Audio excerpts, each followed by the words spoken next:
Alright, that was a freaking sick trailer, but I'm kind of late to the game just because I was working yesterday when this video dropped, or when this trailer dropped for Maul Shadow Lord. But I'm here to give my thoughts and kind of a reaction to it now, just more so my thoughts, just because I can't really give a live reaction. I mean, I could, but at the same time, I still gotta go to work today, so regardless of that, we're gonna get my thoughts and reactions towards it right now. My thoughts towards this is that the animation side of Star Wars just doesn't freaking miss. I absolutely loved the tone of this trailer. I absolutely loved how it felt gritty, it felt dark, it felt like Star Wars. I mean, yeah, the only thing that I can possibly say about this that I didn't like about the trailer, I mean, honestly, there wasn't much that I didn't like. I think this trailer fully pulled me in. And also, too, there's something that a lot of people aren't really discussing, but it's seemingly following the trends of what George Lucas's original sequel trilogy was going to look like.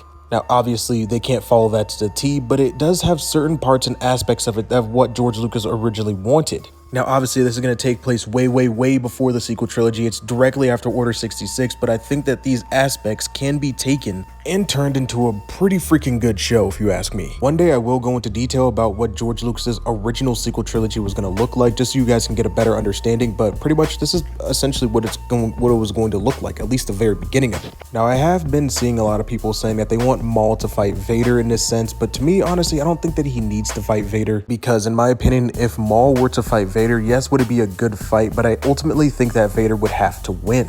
And judging just based off this trailer, we all know that Palpatine and Vader probably know that Maul is more than likely alive, and I think this is why Palpatine is sending the Inquisitors after Maul, because he wants Maul dead. He doesn't want Maul to have his own uprising. He doesn't want Maul to be around anymore. He was supposed to be wasted assets from years ago. And we all know that Obi-Wan is the one who eventually is the one to take down Maul. I don't think that Vader would lose a fight to Maul, to be honest. Now, another thing that is really cool about this trailer that we've all seen, or that what people are speculating on, is that Maul seemingly rescues a young Jedi, a new character, and we can take that new character and pretty much almost guarantee that it might be Darth Talon. Mainly due to the pure fact that this young apprentice or young Jedi that Maul seemingly rescues and seemingly trains is a Twi'lek. And at this point, we all do know that Maul needs all the help that he can get, but also Maul has an affinity towards Force users at this point of his career. People seem to seemingly forget that Maul genuinely did care about the Jedi at that one point during Order 66. He was trying to warn a Jedi that Order 66 was coming, and that they fully needed to prepare and be prepared to do what they had to do in order to live, in order to escape. But seeing someone who could potentially be Darth Talon added into Star Wars is really cool in my opinion. And during this time, it does make a lot of sense. We all know that Maul did rule kind of like a criminal underground world for some time back during the Empire days. He got in really close with the Hutts. He actually had a full thing going for him, and it makes sense that he would need someone like Darth Talon on his side in order to achieve this. But overall, I think the art style of the trailer looked really good. I think this Clone Wars animation has just gotten better and better over the years. And now I can officially say that I'm genuinely excited for this show. I'm not going to really deep dive and talk about predictions of what I think is going to happen. I mean, I might, but at the end of the day, I could be completely and totally wrong.